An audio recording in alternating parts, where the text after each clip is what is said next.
All right, good morning, everybody. We'll start. It's almost like a Stonehenge now, so it's exactly at 10:30 New York time. I have this this ray of light coming. Anyway, it's temporary. And so we continue where we left off last time, and so we'll want to look at we want to compare. Maybe let me get my notes here. So what we want to compare, a situation where we have an enumerative problem of this kind. So my shorthand, there's a non-singular point at infinity. There's in fact anything whatsoever. So maybe we don't worry about it. So this means this could be a point which is some with what's in the picture here, or it could be a regular, a relative point. It doesn't matter, some star, some whatever. And we would like to compare it, but this is now twisted by one parameter subgroup. So this is a twisted quasi map to X, where sigma is one parameter subgroup. So it's a C star going to the automorphisms of X. Okay, so this is where it's twisted by sigma, and this is not. And we would like to compare it with the same geometry, which is straight.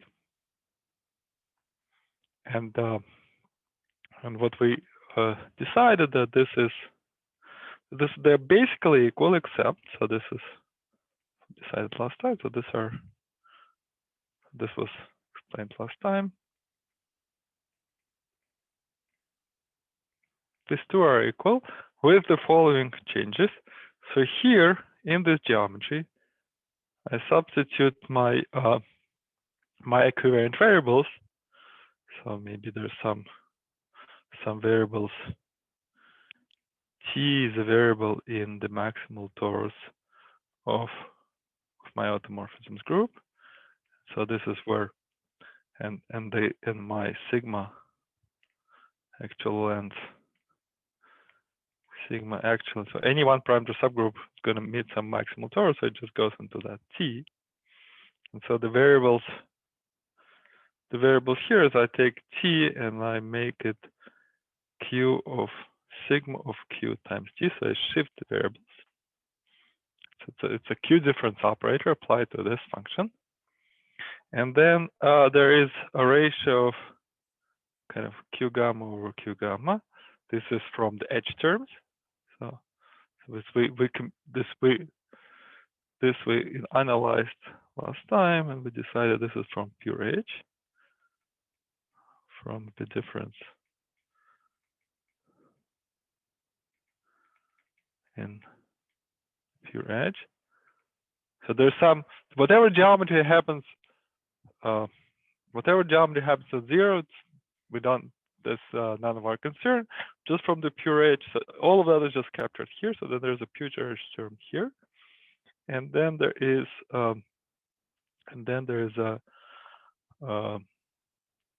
some factors that I've every time I teach, Bill Gates reminds me to make him a compliment. There's some term which is where that degree. So this is the degree of. So if we're looking at the Q, if we're looking at the so this point here, that's fixed by. This is a point fixed by Q. So what was Q? Q is this is a point fixed by Q in C star and the automorphisms acting on my P1, my source P1. So this is that Q here, and what is that degree? That's the degree of. This is the degree of the constant map.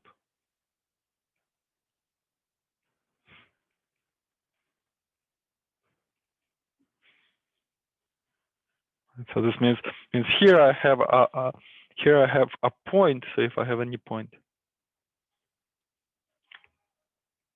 so here that in this example, that was in this example,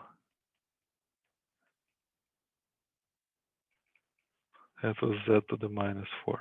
So we think of this. This way we had a long discussion last time.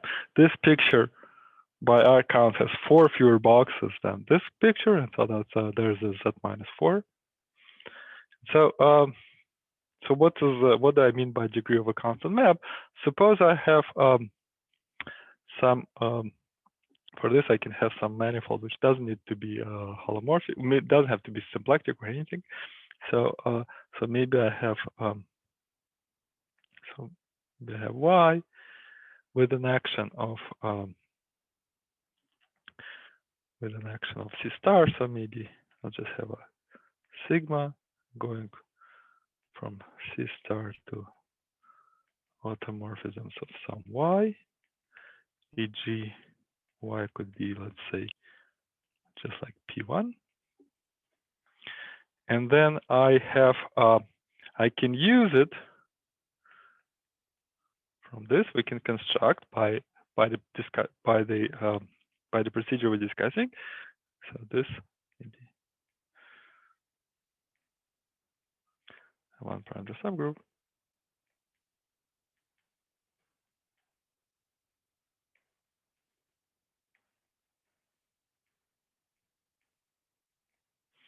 Subgroup gives a twisted y bundle over P1. So this gives you kind of like P1, and then there is a maybe a y tilde. It's a bundle here with fiber y. So where you use, so this use that sigma is a clutching function. Like for instance, you can have a situation where so maybe my example would be then my C star sigma would be sending z to maybe z to the k, where this is how it acts on this acting on my P1. And so if I use this as a clutching function, I'm going to get in this example, I'm going to get things that called a Hirzebruch surface. Of course, it's a very elementary construction. So it's a surface which is a P1 bundle over P1. Draw it as if it is a P1. It really does map to P1. So these are different fibers of this map. And so if this is my number k is here, then the normal bundle, then this would be the normal bundle to every point fixed by sigma would give me a section. So this would be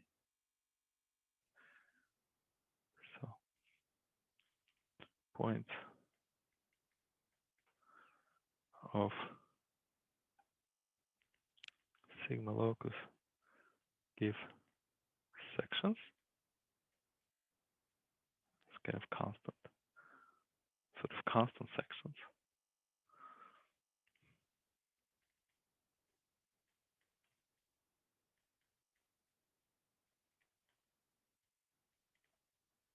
So in this case, I have 2, and this would be if I twist by z to the k, then the normal bundle to these 2 sections, this will have the normal bundle, which is O of k, and this will have the normal bundle, which is O of minus k.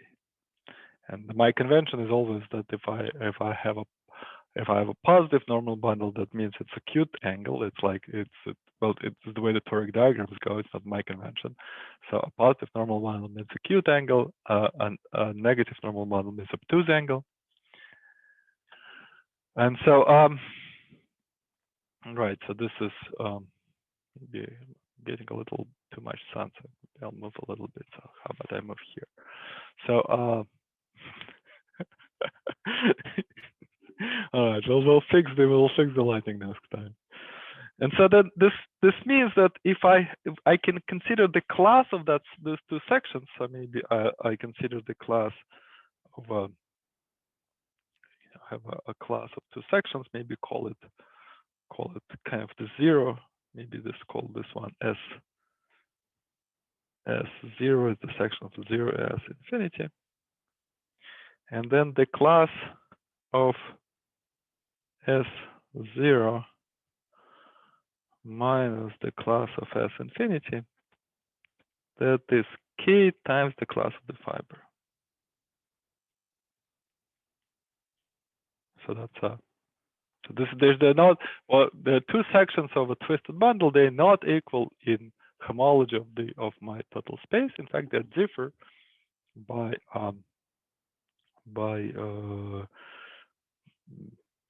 K times the fiber. And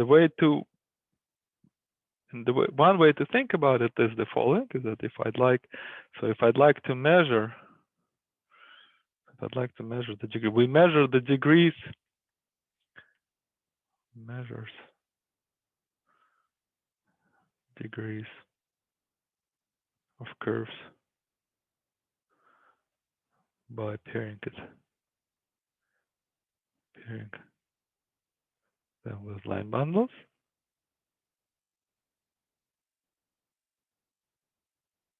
In other words, we think of a curve as an element. When we think about degree of curve, we think of curves, class of curves.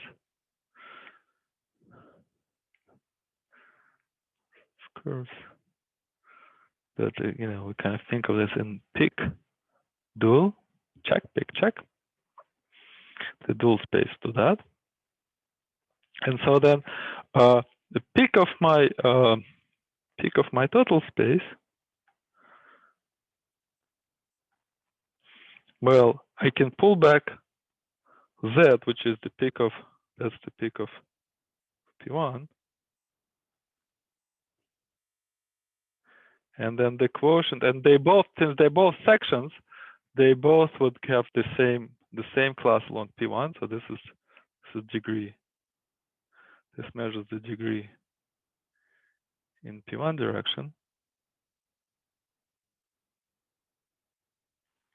And then in this situation, it's always equal to 1. And then the quotient would be peak of Y, which in this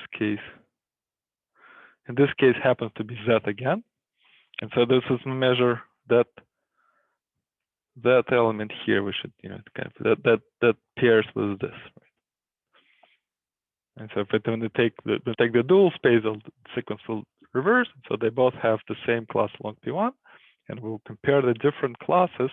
They will think of this as a multiple of P1, kind of multiple of degree along the fiber P1.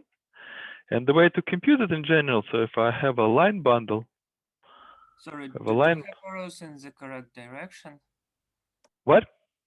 Do you have arrows in the correct direction? For pick, yeah. So if I have a pick, so for the dual spaces, we'll have the arrows the other way. But if I have a pick, then picks are contravariant. So if I have a bundle over something, then the peak of the base pulls back to the peak of the total space. And if I have restriction to the fiber, then we have the same, right? Y is a fiber. That makes sense? Okay, thank you. For the dual spaces, we'll go the other way. And so if I want to pair, so if I want to pair lambda with a constant section,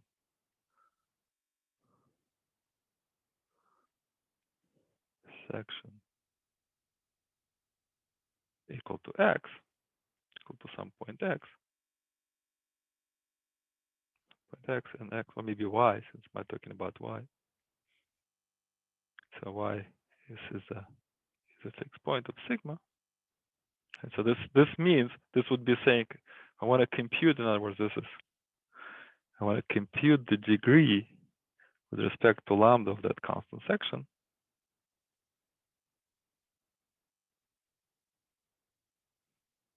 So this is what it's going to be. It's from definition. It's going to be the same as if I pair sigma, which is a co-character. So it's a map from C star the automorphisms of y, right? With so it's a co-character. I want to pair it with the fiber at that point y. So this is a representation.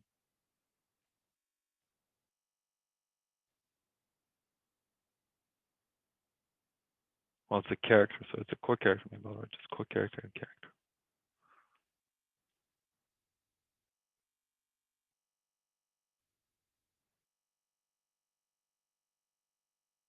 Right. And so this is in this example, I have my O1 with P1 will have fiber. So in example,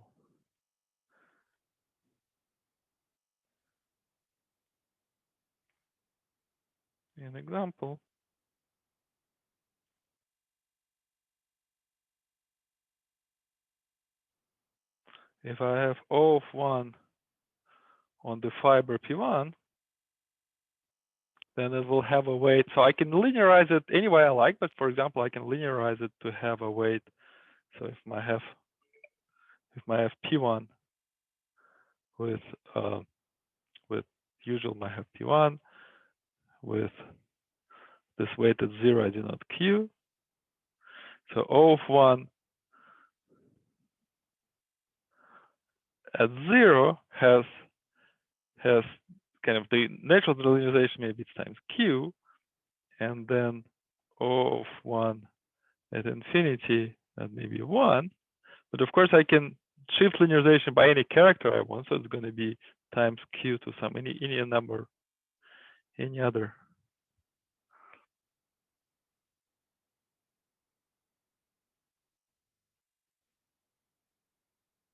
Sorry, Q times any number I want, maybe Q to the L, but then I have to multiply by Q to the L.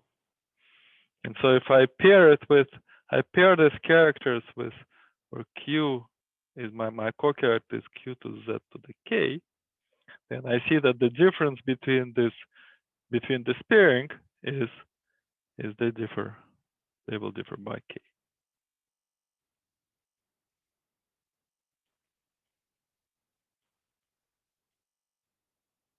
When I pair my sigma.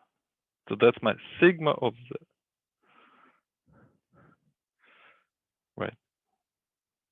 My sigma sends Z.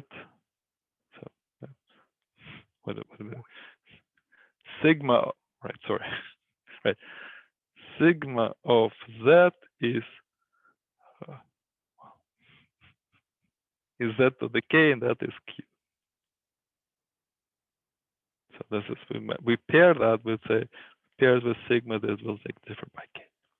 So that's as the class of one section, the class of another section, they differ by K in the right. That's the computation, and the 4 we were getting from where? So 4, the number minus 4, that's the pairing of the co-character where I get T1, T2. That was equal Q and 1 with the O of 1 restricted to my partition, which was, if I remember correctly, was something like T1 minus 4, T2 minus 2. Sorry, that was a little long, but all I was saying that if I'd like to, if I want to consider these twisted bundles have, so to speak, quote unquote, constant sections. These constant sections have different degrees, although they're both constant. Their degree is non-trivial. That degree is measured. As follows: you want to measure your degree, so that's maybe this is. We'll come back to that formula. I want to measure the degree of a constant section with respect to line bundle. What I need to do is I have to restrict the line bundle to that point. I mean, the constant section is the point, has a restrict to that to a point that will have some weight with respect to my one parameter subgroup, which I twist, and so that is the pairing that will give me degree. Okay, sorry, that was a little convoluted, but I don't know, maybe it was, but it wasn't. But the conclusion of that is that if I have this equation here, maybe I'll just copy it and we continue.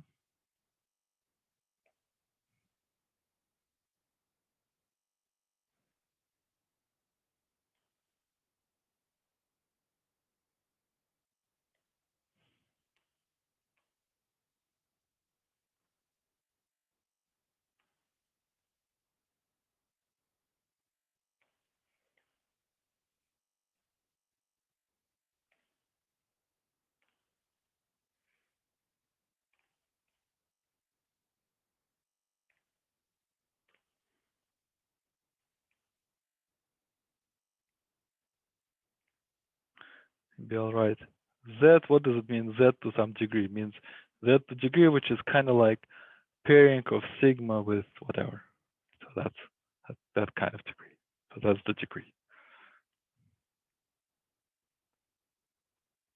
This is the degree of the constant.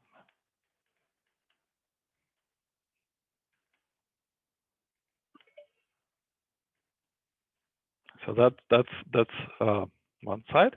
On the other hand, so this is where we have, this is the part, this is a Q difference operator here.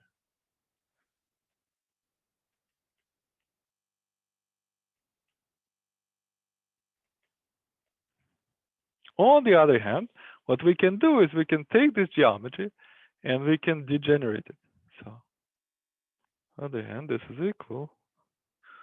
So this was bidirect, this part was by inspection.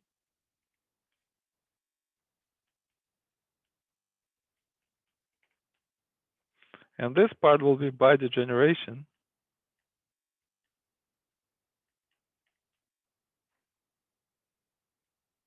By degeneration, I can write it.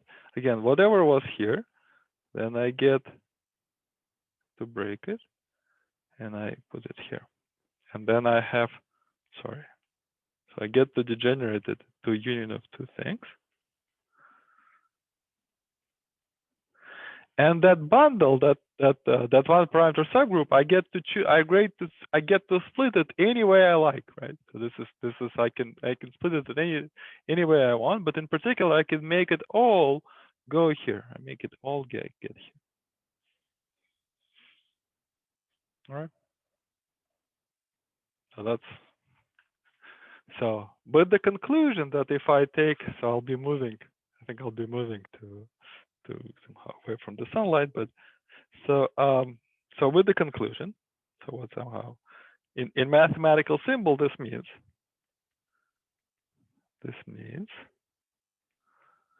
the following. So if I denote, maybe we'll write some kind of, maybe psi is not the best notation, but anyways, to make it look like a Q difference equation, let's call psi.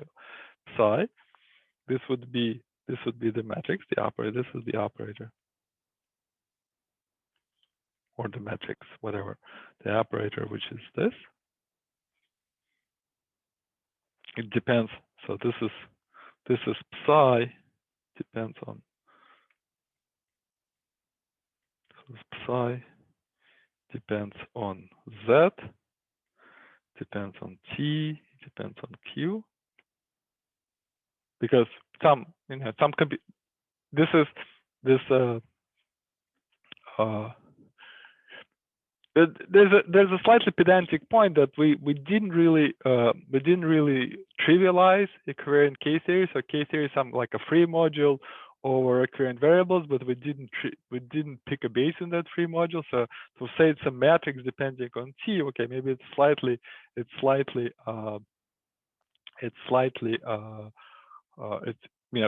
you're very pedantic, that is not exactly right, because to talk about a matrix, you have to pick a basis in the free module. But okay, I mean that's a maybe slightly pedantic point of view. But so I'll just think of this as a matrix, and so that means that if I take this matrix and I shift it by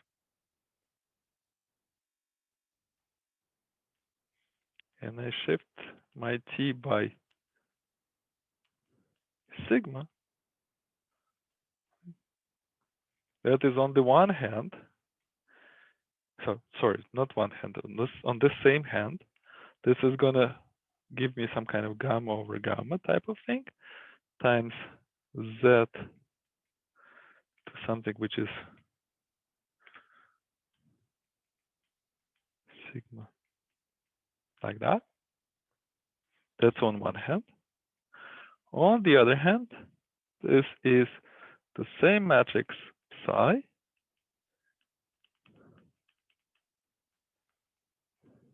which appears here. So now it's important. Now that previously star could be anything, but now I really have to pick a relative boundary condition because here we have the relative boundary condition, so it has to be the same. So then we get an operator which is this operator. So we take an operator which is this operator with sigma. Well, and then here there's also the glue matrix inverse. So it's some kind of operator here. Maybe called S sigma, depends on Z T and Q. All right. So this is an abstract form of this is the Q difference equation in a equivariant variable. So this is the Q difference equation.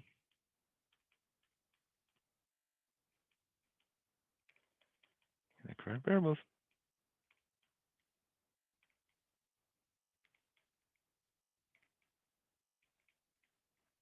And what's remarkable about this equation is that this guy here, and this will be the hard stuff to prove, that this expression here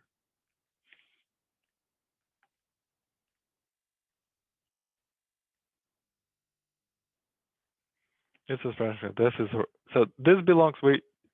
Mind you, we had some kind of hierarchy of things, and this is an operator has no non-singular points, only relative points. And so this is a rational function.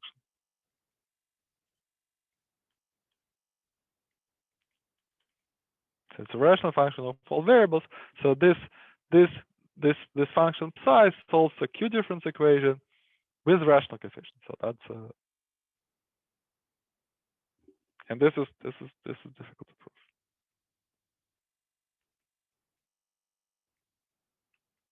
So this is not easy to prove. That's a rational function. Not easy to compute what these equations are, but it is a fact, which we'll explain how it goes. And so hence this solves and so kind of maybe a slightly better, well, not better or whatever. So this says or maybe more pedantically that this says that it's not really, so this is psi is an intertwiner, more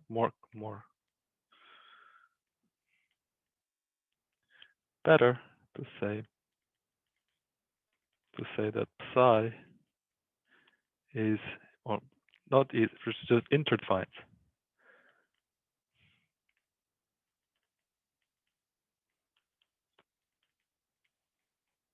So it's an interesting connection.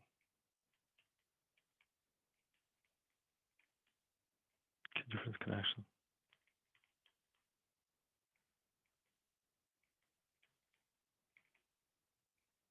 Defined by a sigma and shifts also in chiral variables. We'll talk about them in a second with the abelian connection.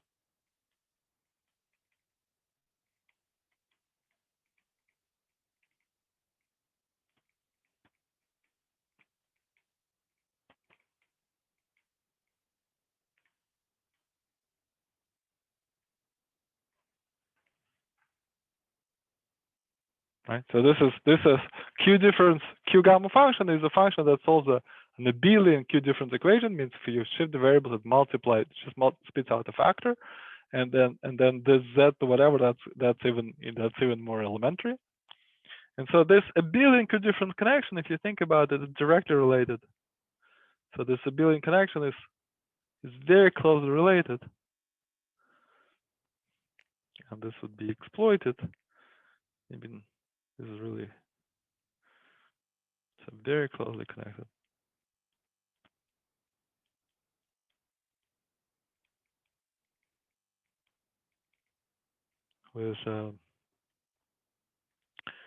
Remember we had this sort of attracting. I don't know if you remember, but and I barely remember myself, but at some point we just kind of distracted this kind of attractive or attractive line bundles.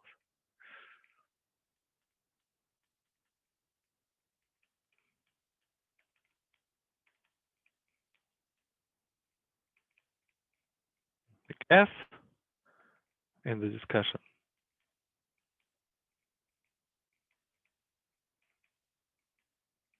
Elliptic table level up.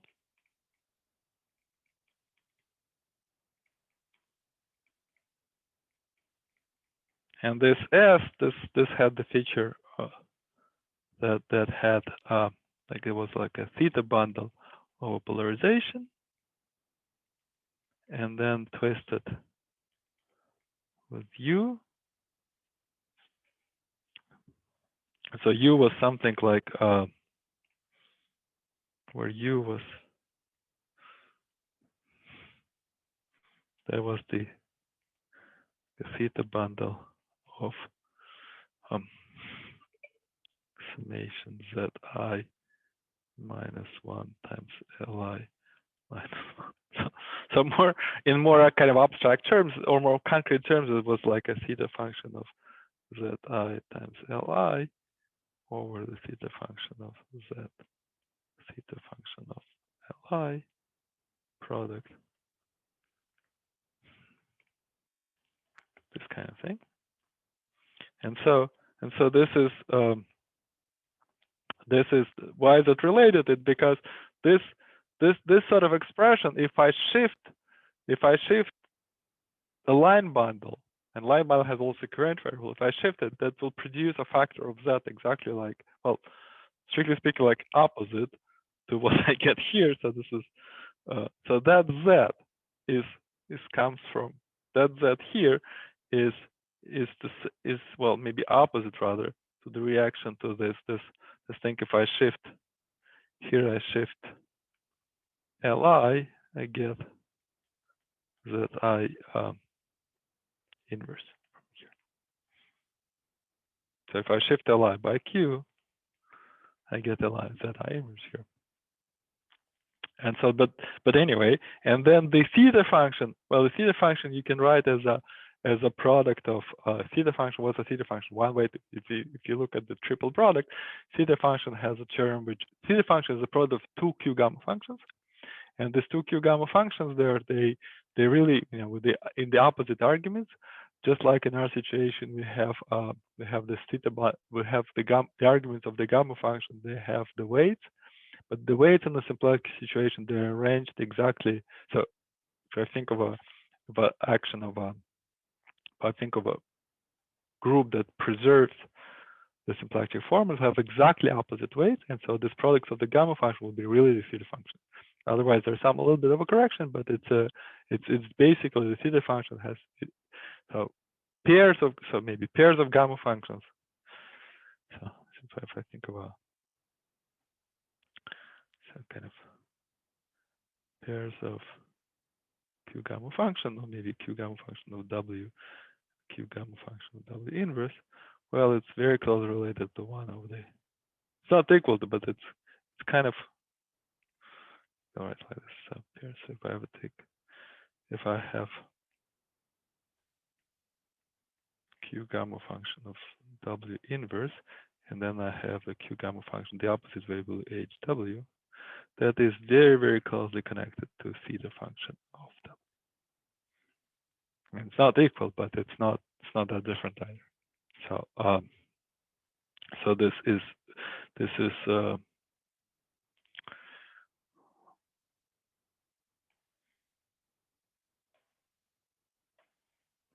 okay. This was the equation in equivariant variables. Now we do the same in Kähler variables now. So the difference equation. Right, and so that was all kind of soft stuff. So we We just said this will satisfy a Q difference equation, and we geometrically said what the operator in the Q difference equation is. We haven't computed anything. We just said that if we can compute geometrically that operator in the difference equation, then we have a meaningful difference equation. Otherwise, of course, any matrix will satisfy a difference equation in which you take the matrix, you shift the matrix, you take the ratio as the matrix of the difference equation. That's not very interesting. The interesting part is that be able to say something. So maybe I'll note this here. So this is where the work. This is the work here. So maybe this real work here.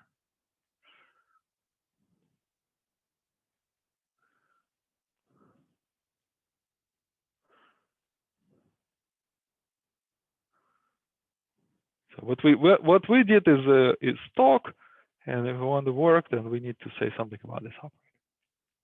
Well, I will talk about it. We know we'll come back to it later. And so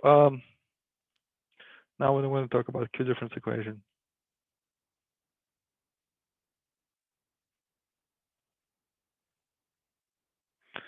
In scalar variables.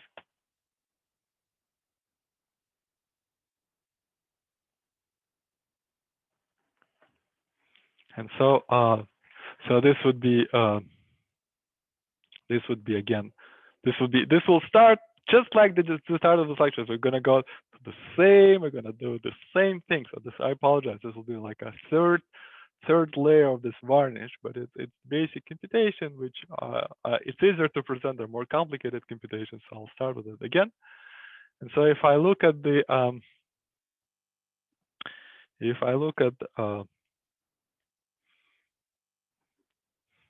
if I think of so if I have a line bundle, so if I have a line bundle in P1, 0, infinity, and I have a line bundle, some line bundle L,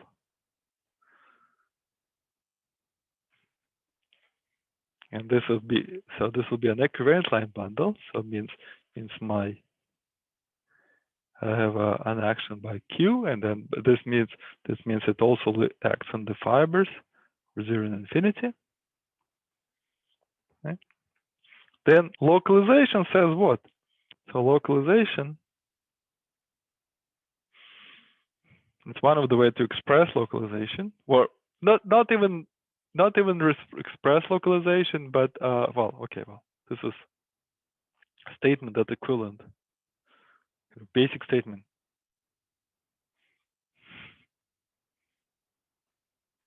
Structure.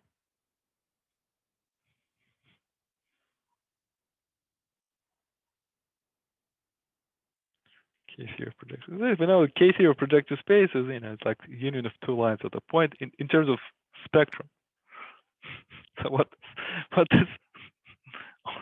So this is a very elementary statement, but we talked about it in a different verification a million times. But anyway, like I say this, if I take the first term class of the fiber at 0, and I subtract the first term class of the fiber at infinity, and these are equivalent first term class, means remember the weight.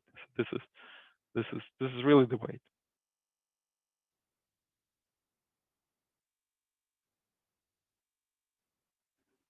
So this is the same as the degree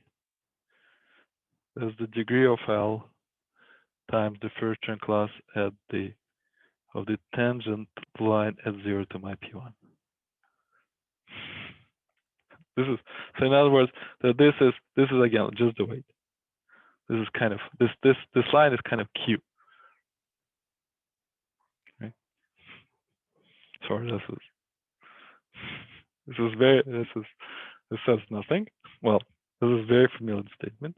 Another way of, so if we write this kind of multiplicative relation in K theory, another way of saying it is if I take the fiber at 0 and tensor it with the fiber at infinity inverse, that is the line. So this is a line. There's some representation of my group. That's a line.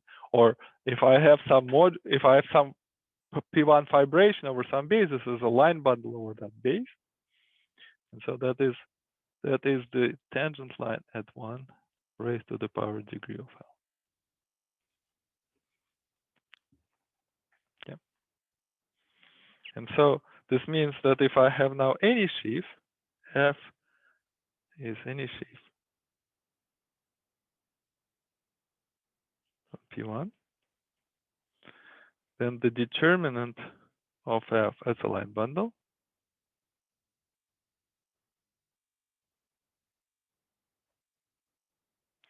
and then the degree of F is the same as the degree of this determinant. And so that says that if I'd like to compute kind of like Q to the degree of F, what I need to do is I take the determinant of the fiber at 0 over the determinant of the fiber of infinity. And of course, you recognize that this is again the same. This is the same formula.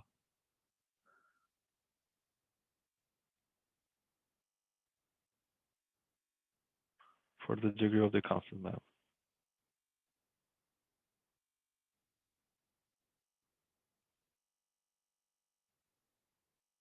And so we discussed how to compute the degree of something in terms of covariant data, and it's the exact same formula.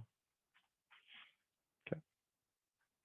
And so this means that if now I have some moduli problem, now so some kind of moduli problem, I have some so maybe I have summation. I take the Euler characteristic, some modulo of maps.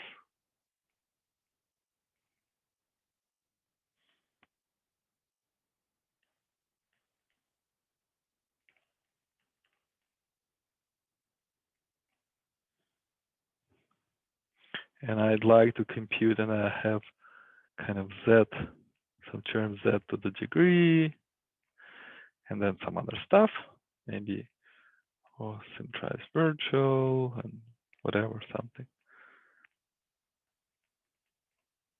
That sort of thing. And then some insertions from 0 to infinity, some insertions.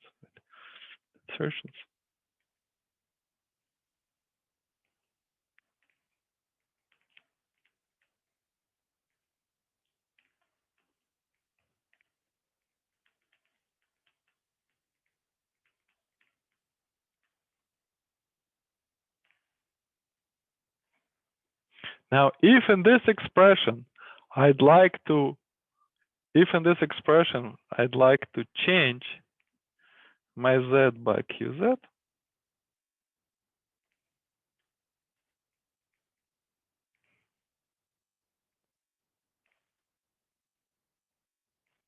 and what do? Then I just write that this is going to be the same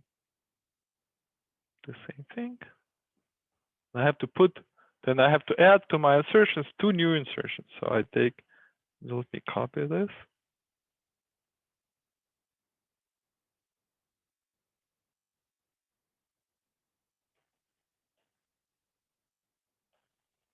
So whatever insertions I had before, I have to put 2 new ones. Namely, I put the determinant. I write it like this: the determinant of. So I'd like to fiber at 0 minus fiber at infinity. So I'll write F tensor of 0 minus O of infinity. That's, oh, okay, maybe let's not do it just yet. Just like F 0 times the determinant of F at infinity inverse. Okay. But now if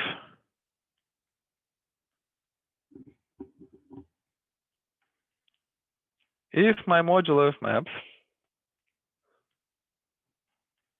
are whatever, again, whatever doesn't matter here, and then here it's, so this was 0, this was infinity, then this part here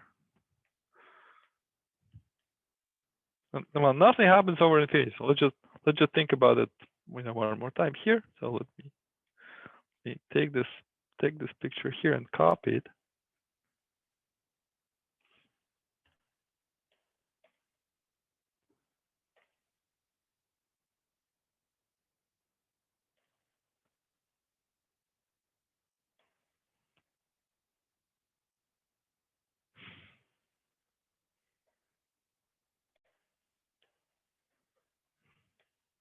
So the fiber, what's the fiber at infinity? The fiber at infinity are just these last two boxes, right? So this means, what it means the fiber at infinity?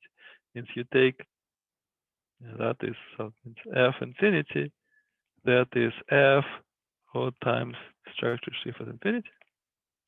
And this is, there is somehow nothing is going on. This is just, that is pulled back. This thing is pulled back by evaluation map.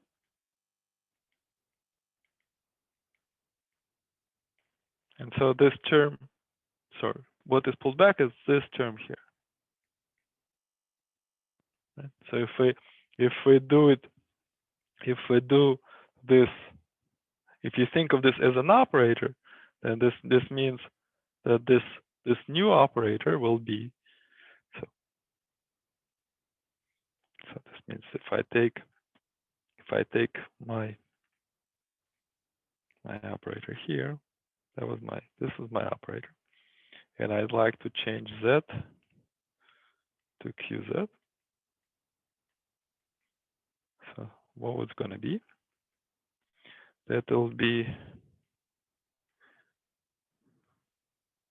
same operator.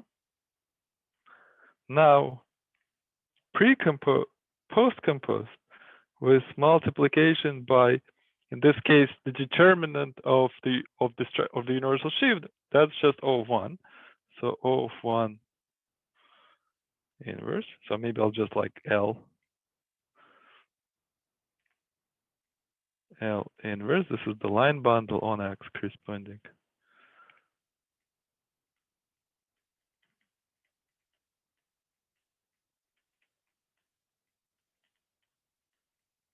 Corresponding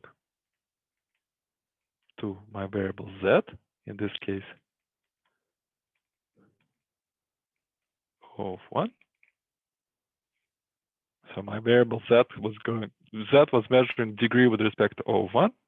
And then here I get a new insertion here. Maybe I'll put a star, dot, or whatever, something new, where dot means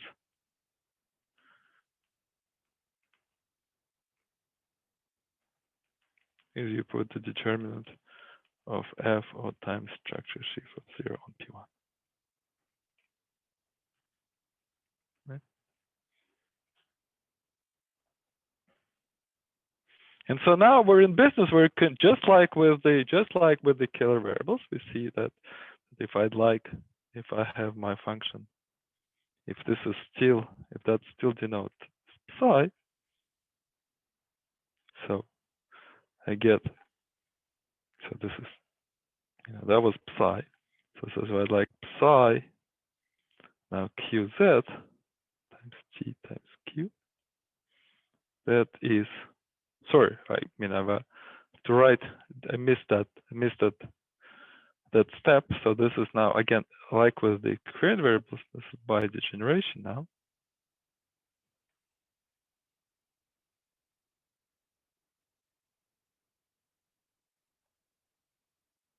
This is the same as I can take, or rather, this may be by degeneration. Sorry, maybe this equals. Let's take this guy by degeneration. So this is by degeneration. This would be ahead, whatever my star before was maybe a dot. Not with maybe, but actually with a dot. And then I have this guy here times L inverse.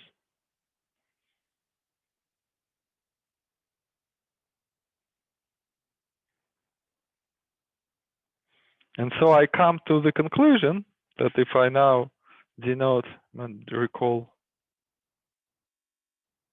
Recall that we had this notation psi was denoting this object. And we conclude that if I take psi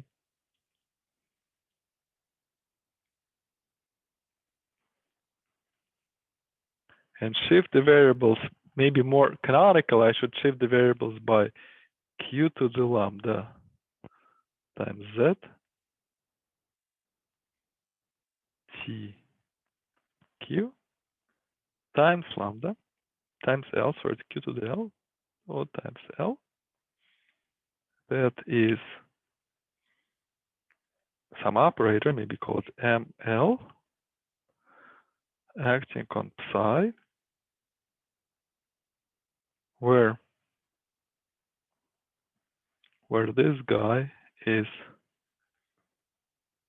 take this object with the blue dot and times the inverse of the clue matrix. And what does this thing means? Means I have, this is maybe slightly pedantic, but Z, I recall you that was an element in pick X O times C star, and so pick is the group of co-characters of the stores. And so it makes sense to move shift by co-character just like we did here, and that is in this object here. That's the Q difference equation.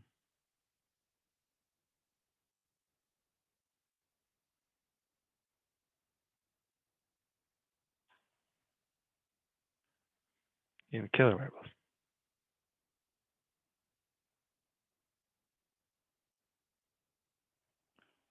And its main feature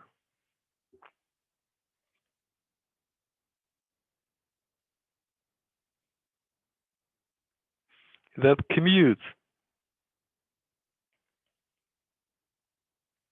with shift with the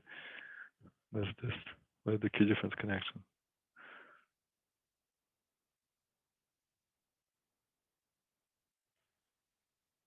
In the current variables.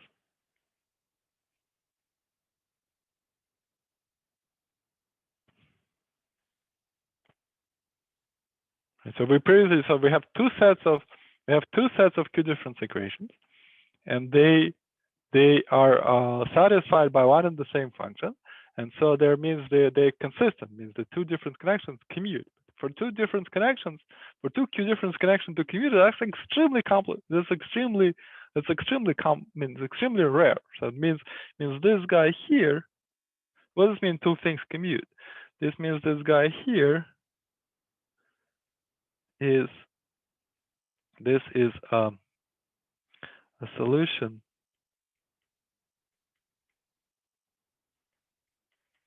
to a Q difference equation.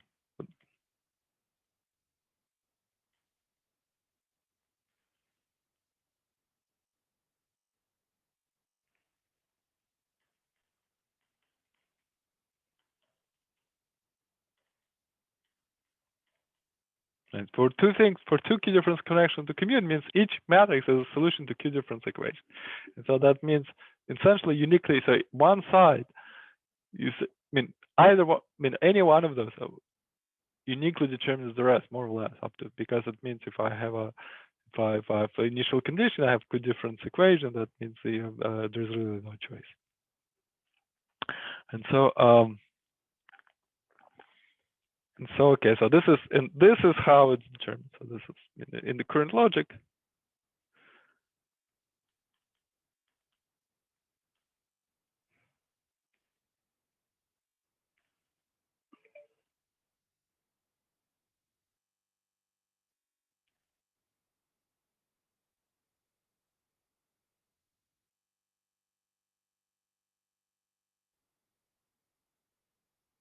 So if you want to have so we will have an answer for all those equations in terms of quantum groups, but that this answer, to actually prove this answer, you have to start somewhere, and you start with equivalent variables, and in fact some very special equivalent variables.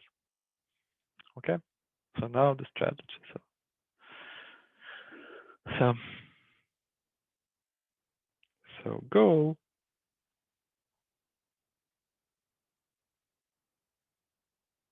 describe this connection. Flat. So this is a flat Q difference connection. Flat Q difference connection.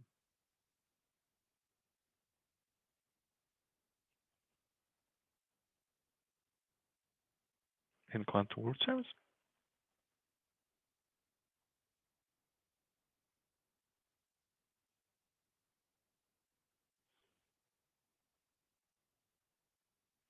And then so plan is to start with a particular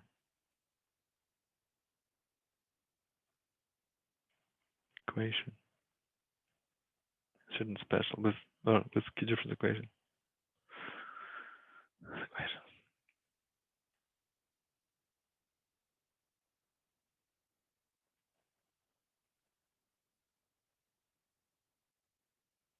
Special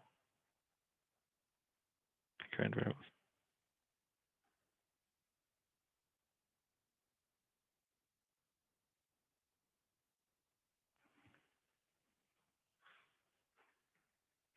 Okay. So what would be that? What would that stuff be? So if I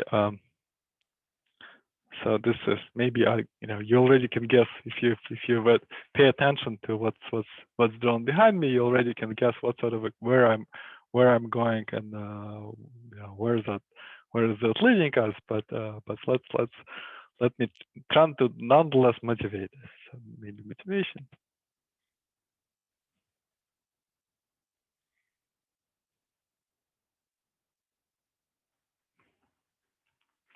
So recall that we have if we want to do the K-theory of the cotangent bundle Grassmannian. Just say K-dimensional space is an n-dimensional space.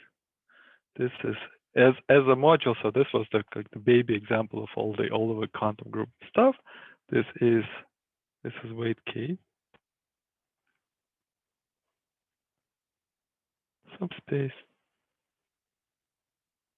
in you take C2 of A1, C2 of A2, C2 of AN, as UH bar GL2 hat module, where these are this space is here. These are evaluation representation.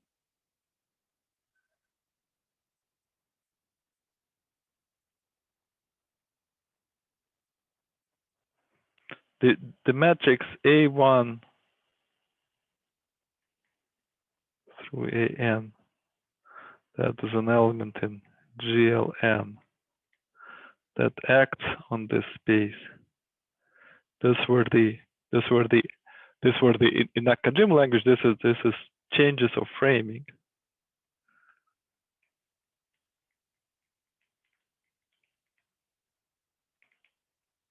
So in academic language, we had in the equivalent language we had a space V, which was k-dimensional, and we had space W, which was n-dimensional, and we have maps back this way, and this is this GLW that changes the frame. Okay. And so now, if I have a tensor product of evaluation representation for quantum groups, then of course what sort of equation I can write in this evaluation variables A. So then of course immediately you should think, well, if you know what's quantum commuting Zamalotchikov, then you would immediately jump to this conclusion. Otherwise, I'm going to explain what's quantum commuting. Well, not going to explain the importance of this equation. The importance of the equation takes many years to learn, but but the inappreciate. But I will explain the definition. So, so there's a quantum conditioning logic of connection moves these AIs around. And so there is a representative quantum group. I'll explain in a second. There is a tensor product constellation representation. Then I have then I get the um, and I get this QKZ connection. And then of course, what else could we're looking for a Q difference equation? What else could it be? So this is so clearly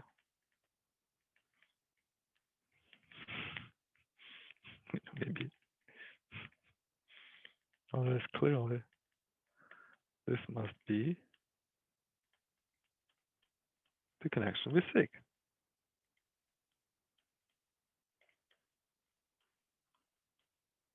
One. It's when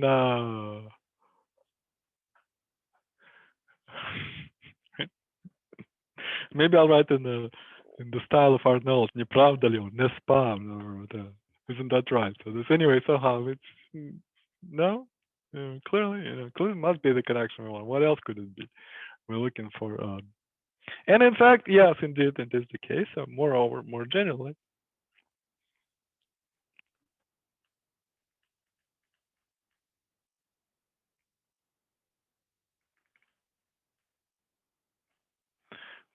if I have some general quiver, so maybe I have a quiver V1, V2, whatever, and then I have framing spaces W1, W2, whatever, and I have my quiver maps.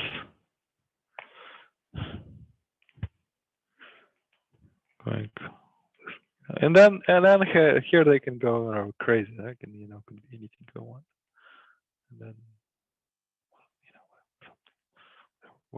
whatever. Then the corresponding K theory of the corresponding Nakajima quiver variety. Maybe what's the quiver variety notation? MW. MBW. So that was my quiver Q.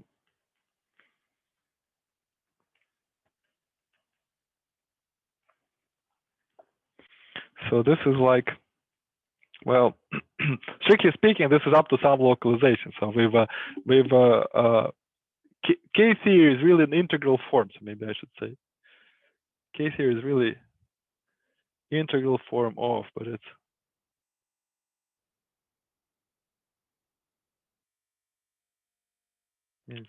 means this quantum group has some integral form, the representation has some integral form. Usually in representation theory, people don't care so much about integral form. I mean, in normal kind of mathematical, physics-oriented people don't really care so much about integral forms, but it's good to know that they exist. But so that K theory of this is like an integral form. Integral form of the weight D subspace.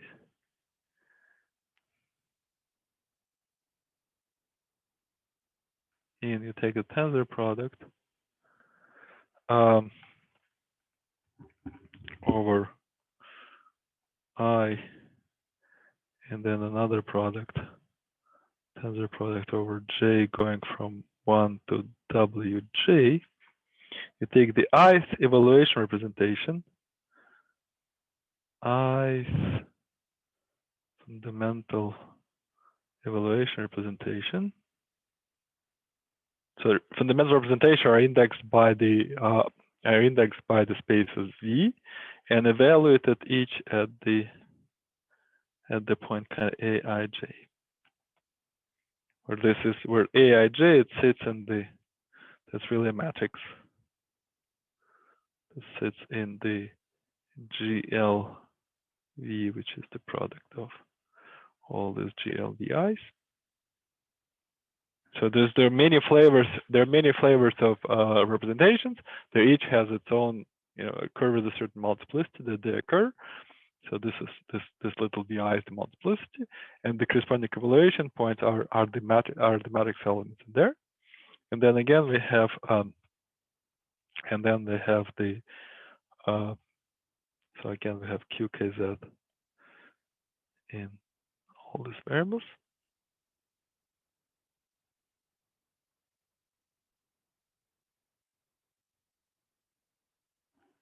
And that's the equation one. So then the theorem this QKZ is the quantum difference equation.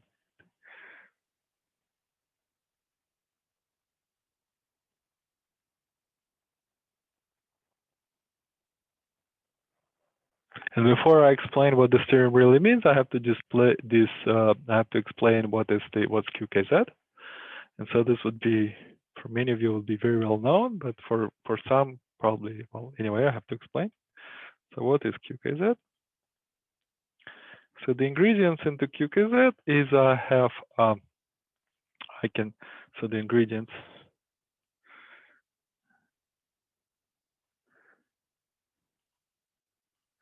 There's not so many ingredients. So we will take a unitary R matrix.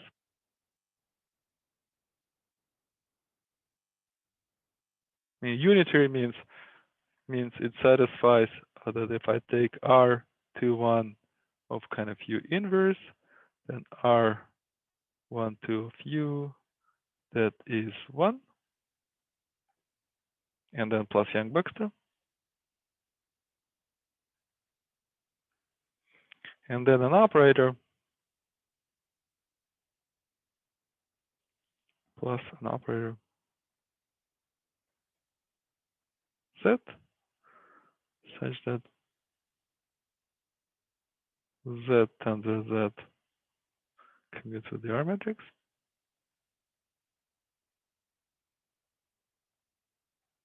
For instance, so for distance,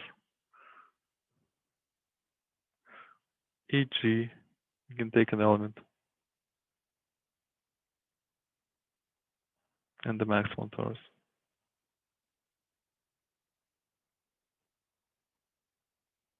of our quantum group.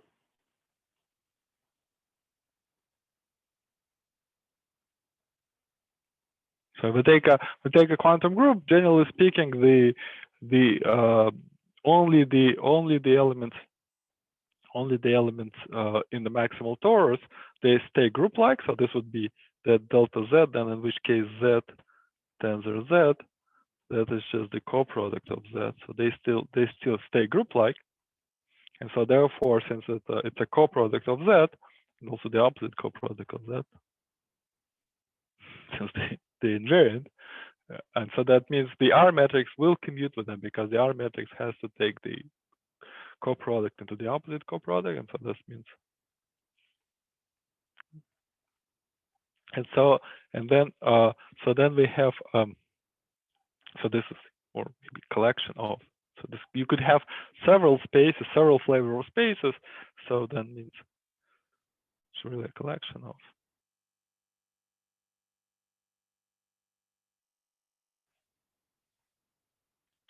And so then the first step is from this, we get, the first step is to get the representation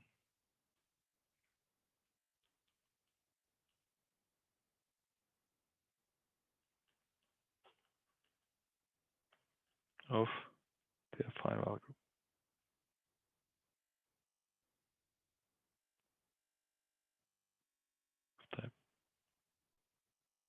Type A.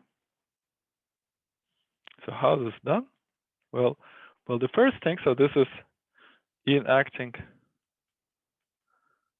type A for acting, and you take some vector space VA1 of kind of evaluation 1, VA2, A2, and so on, has some length V L A L. And so this would be of type GLL.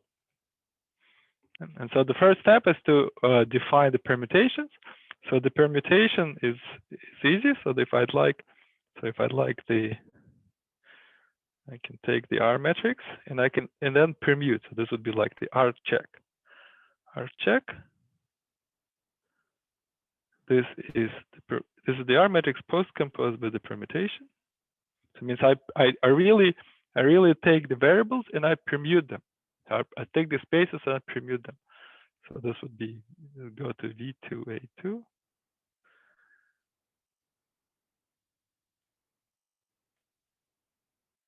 So what's written here? What does it mean A1 and so forth? This means functions. So right now this would be functions of A1 AL with values in the vector spaces E1 through VL. So right now this evaluation thing means I have a function with values in some vector space, and I have a R matrix acting depends on this parameter. So this R, and then this R here, of course, it depends of the ratio of the two. Right?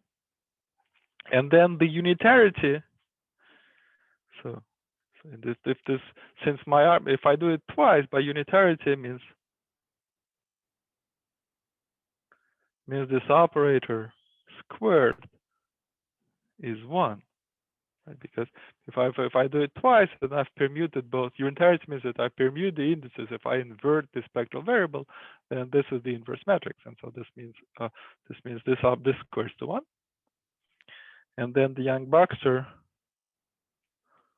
says that this implies this is the Cox relation.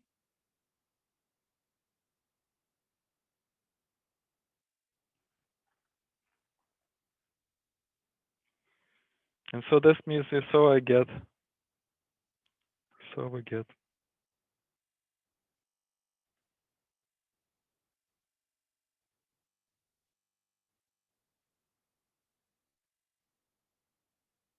an action of symmetric group on L letters, find the permutation. But now to get a fine permutation, we go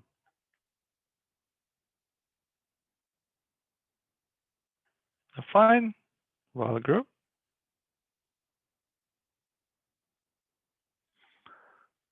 We take it on the circle, right? So we make it all go on the circle. So this is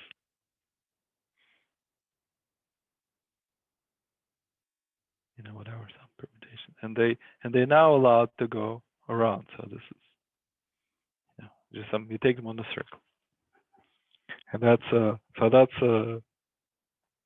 this is like a periodic. So if you think of this, if the space is V as like quantum spaces associated to sites on the one-dimensional lattice, so this is like a periodic spin chain.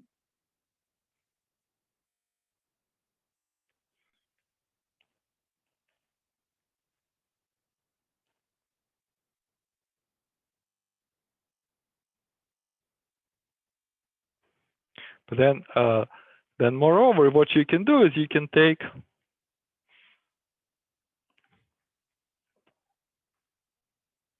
a spin chain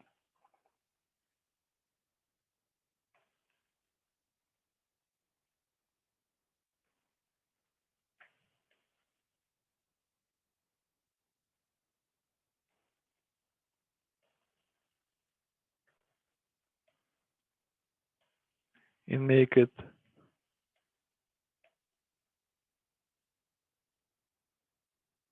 quasi-periodic.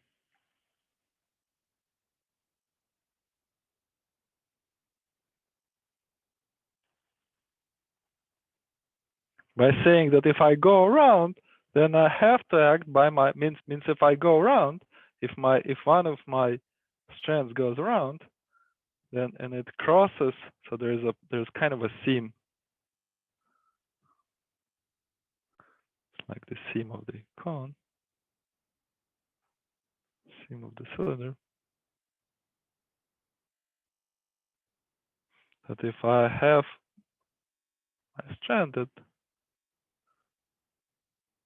goes around, at the moment it hits, it goes around, and here I insert the operator Z. And then the fact that Z commutes with the R matrices, Z cross Z commutes with the R matrices, that means you can convince yourself very easily that this is okay. That's still a representation. So this is a representation. This is a representation. This gives me. So this is now this guy. This is a representation of S of kind of W affine, and in fact kind of extended W affine, which is, well, maybe in a second. So this is still a representation.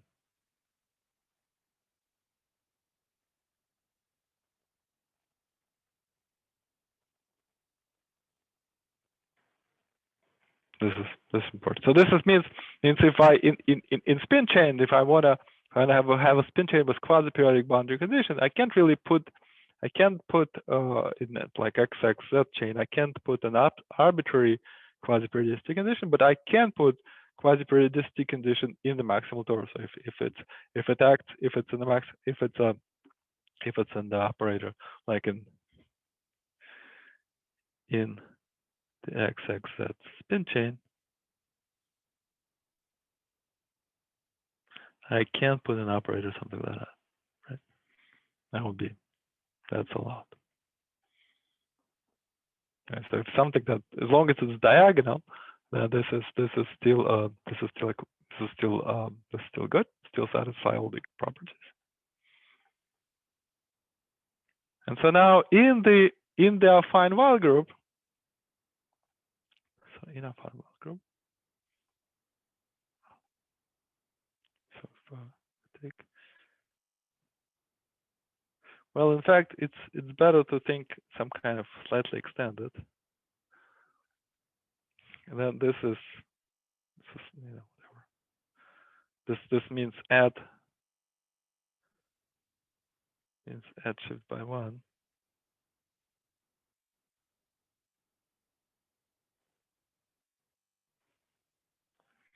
And this group here, this is a semi-direct product of SL with a lattice. And so what is that lattice? That lattice, this of course means the lattice, these are commuting operators.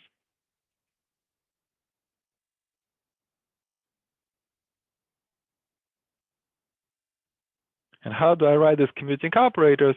Well, this is this is the picture behind me. You can, I'll put it in the notes, or maybe I'll put it in the notes now.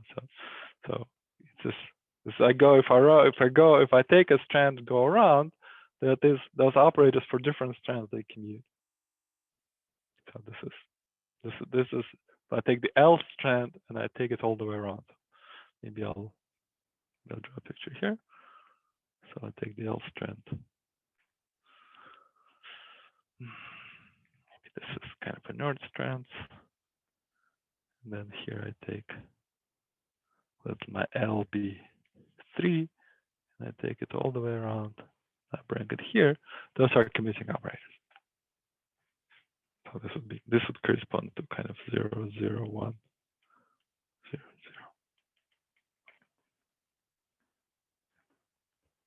And now what remains is to make its commuting operators, remains to make commuting difference operators, to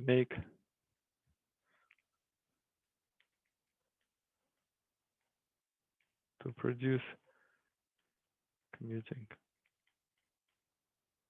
difference operators.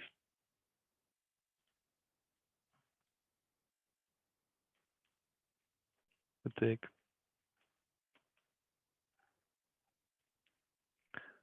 Z kind of new, acting at some space VI AI, this would be the old Z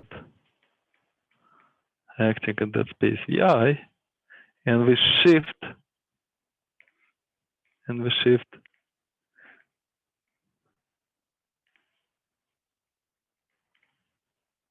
however it was acting before. Now we also make the shift in the variables, and then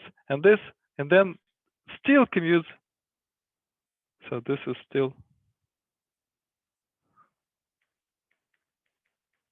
Z,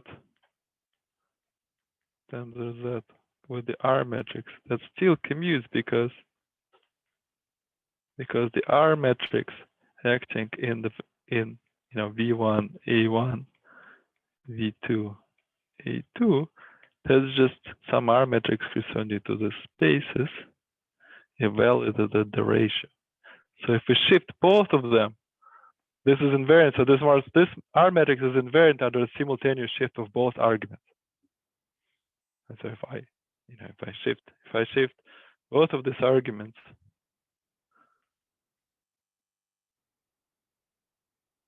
that does nothing.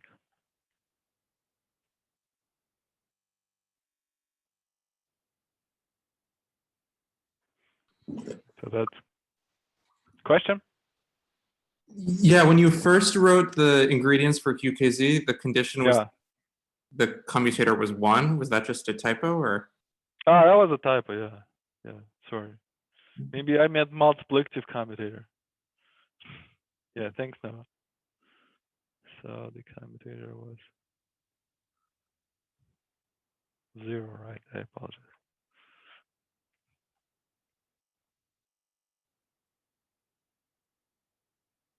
Okay.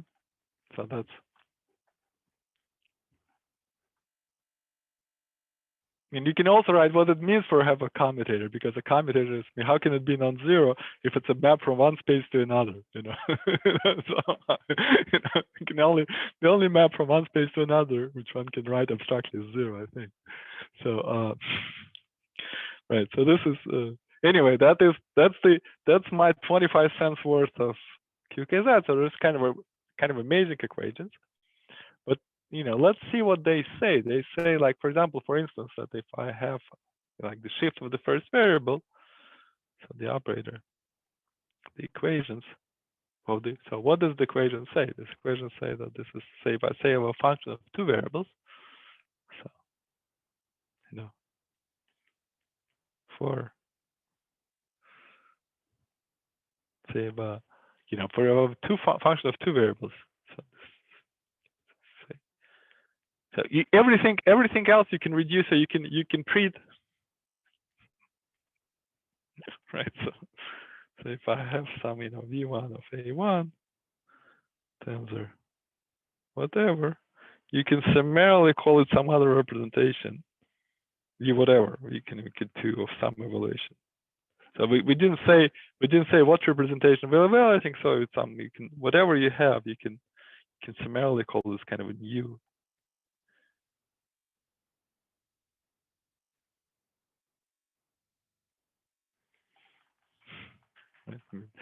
Evaluation, what does it mean to have an evaluation representation? It means you have some representation which you precompose with an action of loop rotation automorphism. So that's I mean, whatever you have tensor product, you can just call that new thing. Then this means for this 2, then I have my first. So I have my second strand just standing. So that's my V2 here. And my first strand, so there's my seam. And then my first strand hits the hits this, and then goes around, hits the seam, comes back. Then I get equation that psi of Q A1 A2 that is equal. Now, if you remember that when you apply operators, you write them from the other side. So this is, you write R1, 2 of A1, A2 times Z, whatever, some element Z, which is now that's the old Z now. Tensor 1 times psi. Okay. So this is Pasha Ettingov has, I mean, for many of us it's just Pasha. Pasha Ettingov has this wonderful definition of what is QKZ, and he says QKZ is a very important equation that cannot be written on one line. Well, we have it on one line, and in fact there's most of the line still remaining. Like if I can, if I move this, it'll be like half of the line. So it proves Pasha. I mean, Pasha can't be wrong. Pasha is always right, but it at least proves there's some kind of way to write QKZ in maybe slightly compact form.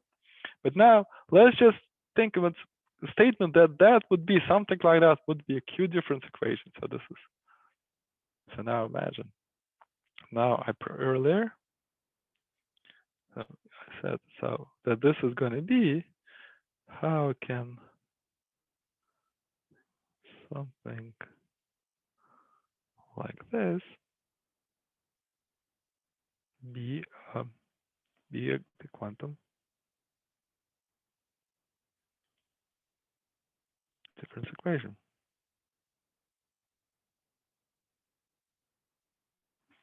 Because remember, what was the definition of the quantum difference equation? Quantum difference equation, I had this. So that had to do with, here I took that shift. So this is, here I get this kind of sigma, which is of the form Q and all the other ones. This is my variable A.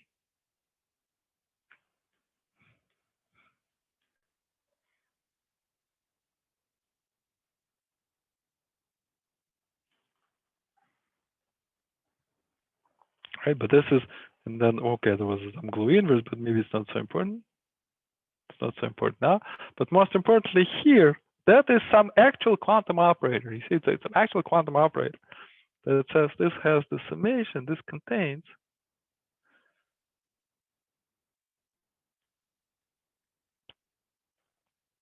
the summation over all degrees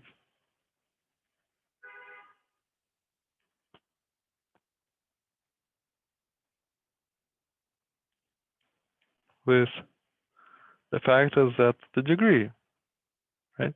So it's a very, very complicated. So so anyway, whatever it is, it certainly is series in Z. And so the way it's defined, it's a series gets, it gets longer and longer and so on and so forth. Whether here, if you look here, this is in fact, this is not even a series, it's just really monomial.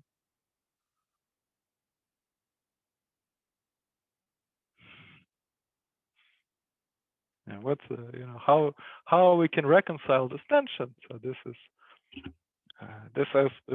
there's some geometric definition by which you get the, like I said, it's a sum over maps of all possible degrees, and then you get each one of them contributes some power of Z, and that they get, the maps get more and more and more and more complicated. Whereas and then the result is just some monomial in Z. So it means, if that was a constant in Z, that'll be somehow easier to comprehend, maybe. So if it's just like a matrix didn't depend on that at all, then you can say, well, all quantum corrections vanish. But here it's a monomial, and the way to, since we have 1 minute left, the way to, and we will, so to not to keep you too deep into suspense until the next time, the reason this is you get just the monomial in Z is because this is the way it's reconciled, is because it's reconciled by the fact that, remember here we had this is only constant maps contribute.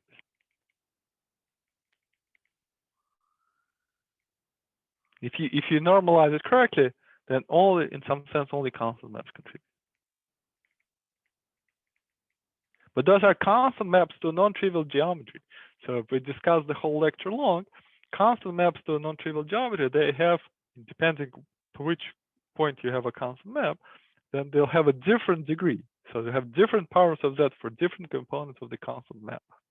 And that's the mechanism. So this is where we'll start talking about next time, is that says that if I set this up, if I take this problem and set it up correctly, then there will be some argument, and which of course I'm not going to present. This is where kind of real math starts.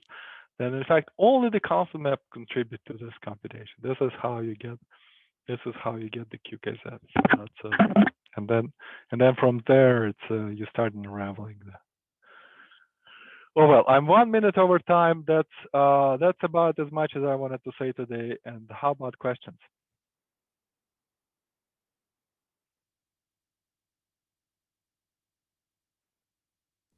Sorry, what is Z, which is in your QKZ equation here? Is it like capital Z? No, it's like a little z. Maybe it's the element of the maximal torus. So the z is it's an element in the maximal torus. Okay. You can call it capital Z too, but that's really just degree. That's the elements in the maximal torus. So the maximal torus. So maybe I'll remind you that the maximal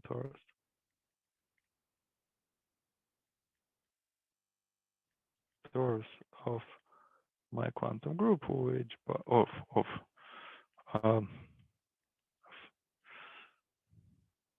the way, well, let's say that, yeah, that's more or less it. Well, it's not exactly right. There's also central elements, maybe modulo central.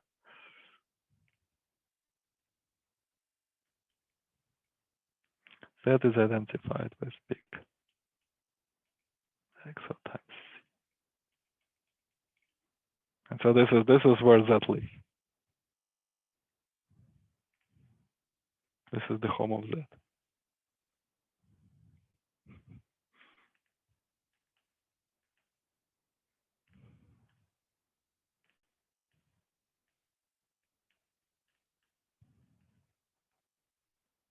Because the maximal torus, it has to do with the maximal torus has to do with vertices of my quiver.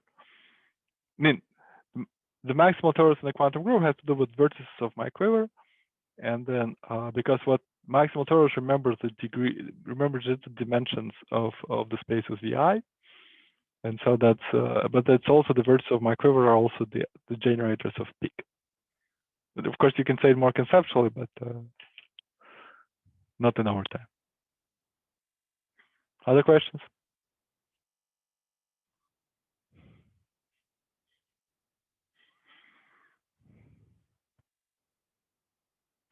Well, if there are no more questions, then we continue next week. Right. So that's all I have to say. Thank you for your attention, and we'll to be continued.